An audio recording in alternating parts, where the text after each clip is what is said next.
Bismillahirrahmanirrahim.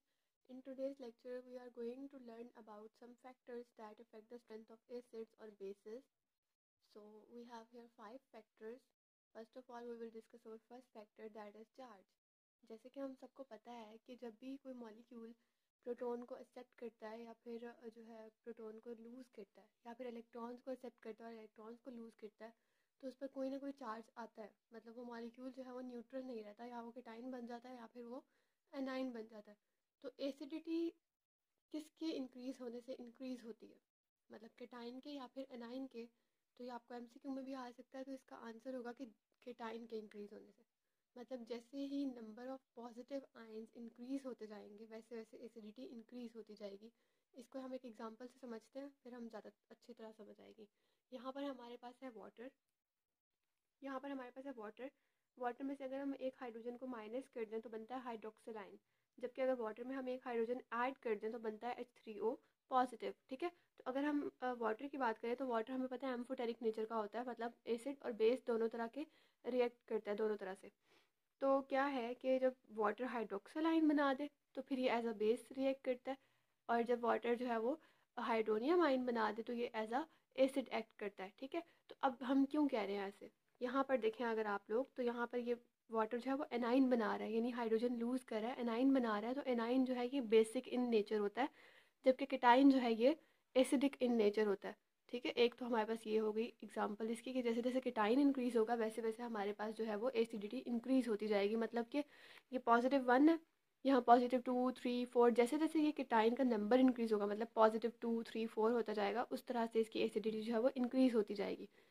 अगर हम बात करें दूसरी, तो वो होगी pKa वैल्यू। हम pKa वैल्यूज़ भी देखते हैं, हम फाइंड आउट करते हैं pKa वैल्यूज़, और उसके लिहाज से हम चेक करते हैं कि जिसकी pKa वैल्यू ज़्यादा होगी उसकी एसिडिटी जो है वो कम होगी, और जिसकी pKa वैल्यू कम होगी उसकी एसिडिटी ज़्यादा होगी। तो हम यहाँ अगर इनकी pKa वैल्यूज़ देखें तो इसकी 14 है, जबकि हमारे पास हाइड्रोनियम आयन की जो है वो -1.7 है। इसका मतलब है इसकी एसिडिटी जो है वो कम है, तो मतलब ये हाइड्रोनियम आयन जो है ये एक स्ट्रॉन्गर एसिड है हमारे पास। ठीक हो गया। फिर अगर हम एक और एग्जांपल देखें, नेक्स्ट हमारे पास है अमोनिया। अमोनिया के अगर हम एग्जांपल देखें, इसमें हमने एक हाइड्रोजन जो है वो माइनस किया और एक हाइड्रोजन जो है वो ऐड किया। तो जब माइनस किया तो ऊपर इलेक्ट्रॉन ज़्यादा हो गए, अमोनिया 3 बॉन्ड बना सकता है, यहाँ पर 2 हो गए, तो ऊपर नेगेटिव चार्ज आ गया, मतलब इसके पास इलेक्ट्रॉन ज़्यादा हैं। ठीक हो गया, तो यहाँ पर नेगेटिव साइन आ गया, यहाँ पर पॉजिटिव। इसका पॉजिटिव आने का क्या मतलब है कि ये स्ट्रॉन्गर होगा एसिड, और नेगेटिव आने का क्या मतलब है कि ये स्ट्रॉन्गर होगा बेस में। ठीक हो गया।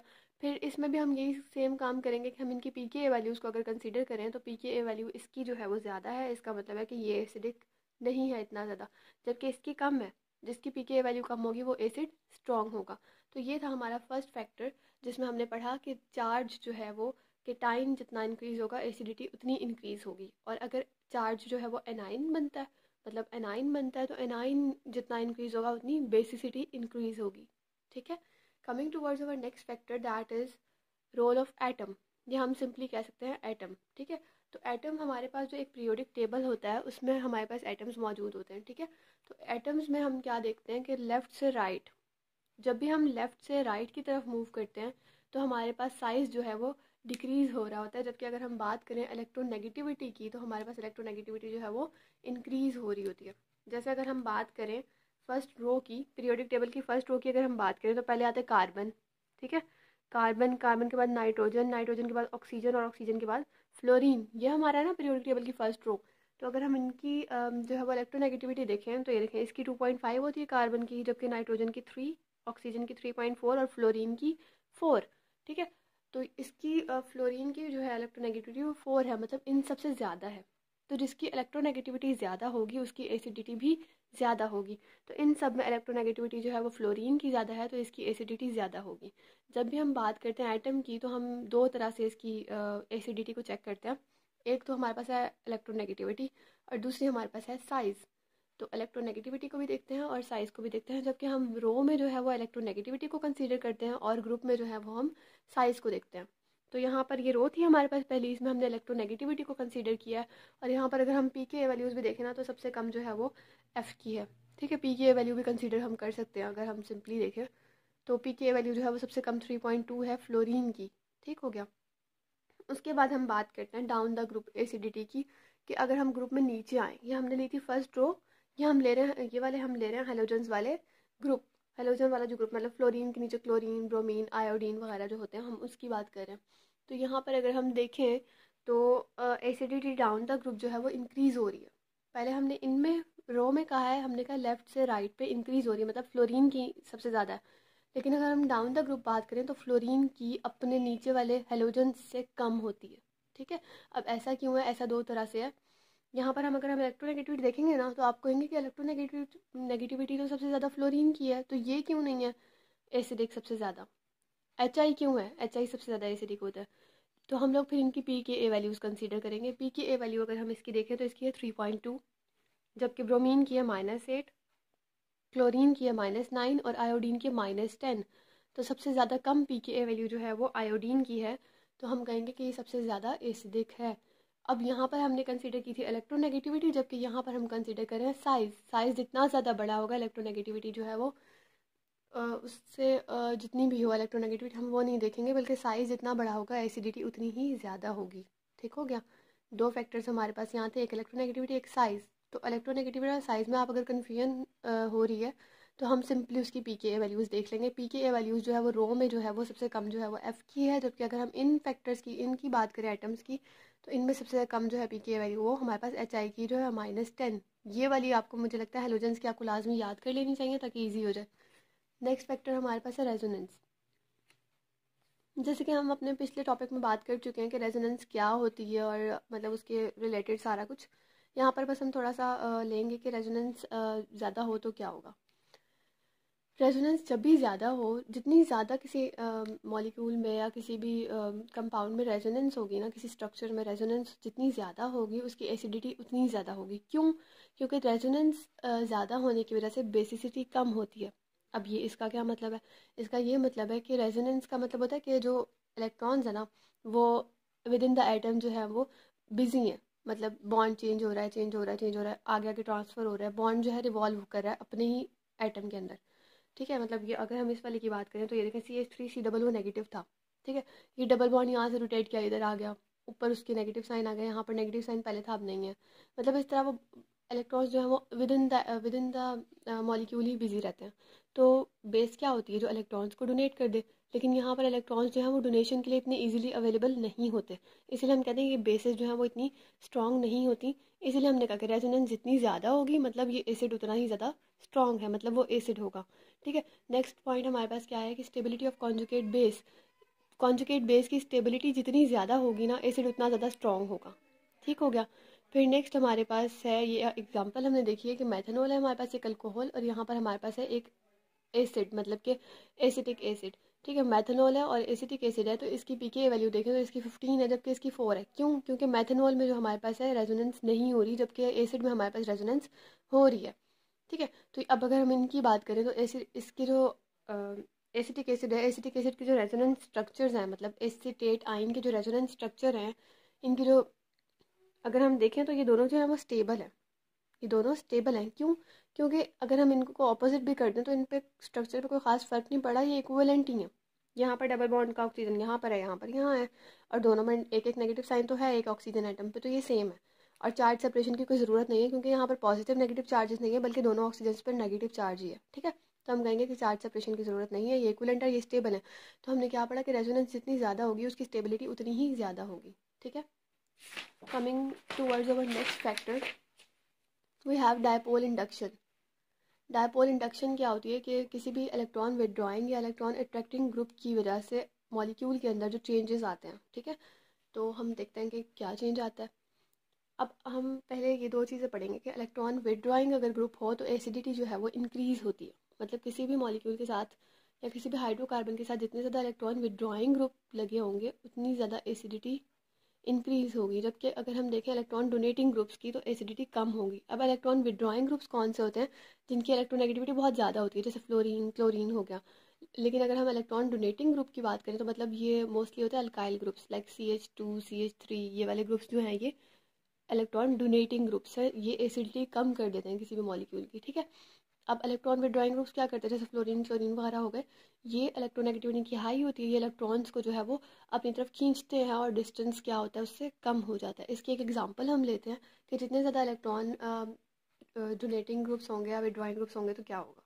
ये वाली एग्जांपल अगर हम देखें तो यहाँ पर ये CH2 मैंने कहा ना अल्काइल ग्रुप्स या CH3 या CH2 जो है ये इलेक्ट्रॉन डोनेटिंग ग्रुप्स हैं। तो यहाँ पर इलेक्ट्रॉन डोनेटिंग ग्रुप्स हैं 2।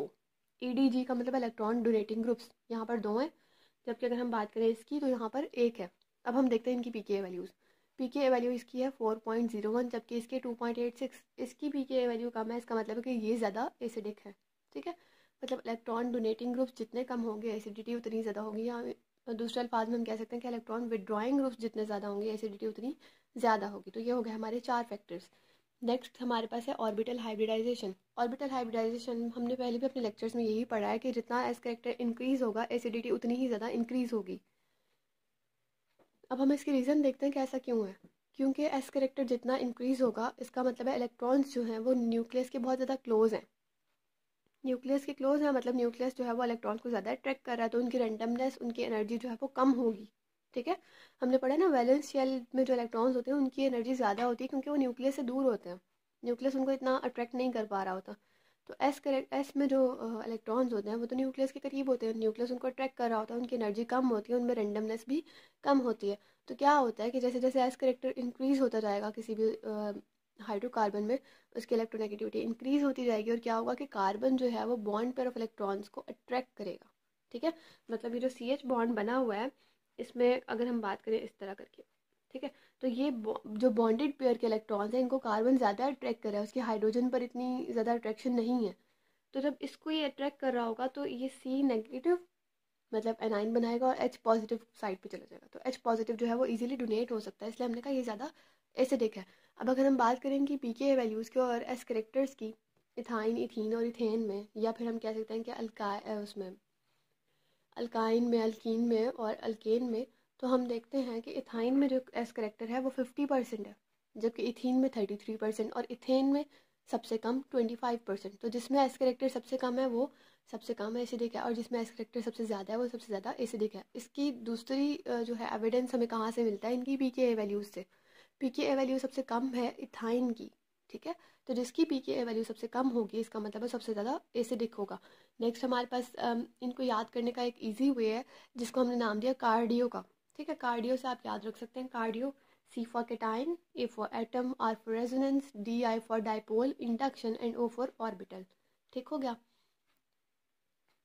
तो ये हमारे पास 5 फैक्टर्स याद करने का एक तरीका है। ये 5 फैक्टर्स थे जो हमारी एसिडिटी पर और बेसिसिटी पर जो है वो डिपेंड करते हैं, मतलब असर डालते हैं एसिडिटी पर और बेसिसिटी पर। नेक्स्ट हमारे पास कुछ चीज़ें हैं, हम एक ओवरव्यू ले लेते हैं इनका। हमने 5 फैक्टर्स की बात की है, तो यहाँ हम सोच सकते हैं कि हमने Ka pKa और गिब्स फ्री एनर्जी की बात क्यों नहीं की। वो इसलिए नहीं की क्योंकि ये फैक्टर्स नहीं है, ये वैल्यूज़ हैं जो हमें बताती हैं कि एसिडिटी ज़्यादा है या बेसिसिटी ज़्यादा है। ठीक है, ये फैक्टर्स नहीं है जो एसिडिटी बेसिडिटी पर कोई इफेक्ट डाल रहे हैं, तो इसलिए हमने इनका जिक्र नहीं किया। लेकिन हम एक ओवरव्यू ले लेते हैं। Ka वैल्यू इंक्रीज़ होगी तो एसिडिटी भी ज़्यादा होगी, जबकि अगर हम बात करें pKa वैल्यू की तो pKa वैल्यू जितनी ज़्यादा होगी एसिडिटी उतनी ही कम होगी। अगर हम बात करें गिब्स फ्री एनर्जी की, तो गिब्स फ्री एनर्जी होती है कि एनर्जी चेंज रिएक्टेंट्स से प्रोडक्ट बनाने में जो एनर्जी चेंज आया उसको हम कहते हैं गिब्स फ्री एनर्जी। वो चेंज जितना कम होगा उसकी एसिडिटी जो है वो उतनी ज़्यादा होगी। ठीक है, और सॉल्वेंट की अगर हम बात करें तो सॉल्वेंट चाहे प्रोटिक हो या एप्रोटिक सॉल्वेंट हो, वो एसिडिटी होना चाहिए, सॉल्वेंट होना चाहिए, सॉल्वेंट की प्रेजेंस में एसिडिटी ज़्यादा होती है बनिस्बत। अगर हम बात करें कि वही मॉलिक्यूल जो हमारे पास सॉल्वेंट में मौजूद था उसकी एसिडिटी बहुत ज़्यादा थी हाइड्रोकार्बन की, लेकिन अगर हमने उसको गैशियस फॉर्म में देखा तो उसकी एसिडिटी कम हो गई, बहुत ज़्यादा कम हो गई। ठीक है, तो हम कहते हैं कि सॉल्वेंट की प्रेजेंस में एसिडिटी जो है वो बहुत ज़्यादा होती है, लेकिन गैशियस फॉर्म में या सॉल्वेंट अगर ना हो तो एसिडिटी ज़्यादा नहीं होती। फिर क्या बात करते हैं केटाइन की, केटाइन जितना ज़्यादा होगा इंक्रीज उतनी एसिडिटी इंक्रीज होगी। एटम्स की अगर हम बात करें तो left to right acidity increase हो रही है और डाउन द ग्रुप इंक्रीज हो रही है, अगर इनको ऑपोजिट कर दे तो एसिडिटी डिक्रीज हो जाएगी। फिर रेजोनेंस की बात करें तो रेजोनेंस जितनी ज़्यादा होगी एसिडिटी उतनी ज़्यादा होगी। ठीक है, नेक्स्ट हमारे पास इंडक्शन, अगर हम बात करें इंडक्शन की तो इलेक्ट्रॉन विड्रॉइंग ग्रुप्स अगर ज़्यादा होंगे तो एसिडिटी ज़्यादा होगी, लेकिन अगर इलेक्ट्रॉन डोनेटिंग ग्रुप्स ज़्यादा होंगे तो एसिडिटी कम होगी। लास्ट पॉइंट है हमारा ऑर्बिटल्स। ऑर्बिटल्स में हमने पढ़ा कि एस करेक्टर हमारे पास जितना ज़्यादा होगा एसिडिटी उतनी ज़्यादा होगी। ठीक है, तो this was an overview about the factors that affect acidity or the things that donate the acidity and basicity of hydrocarbons. Hope so you understand. Thank you.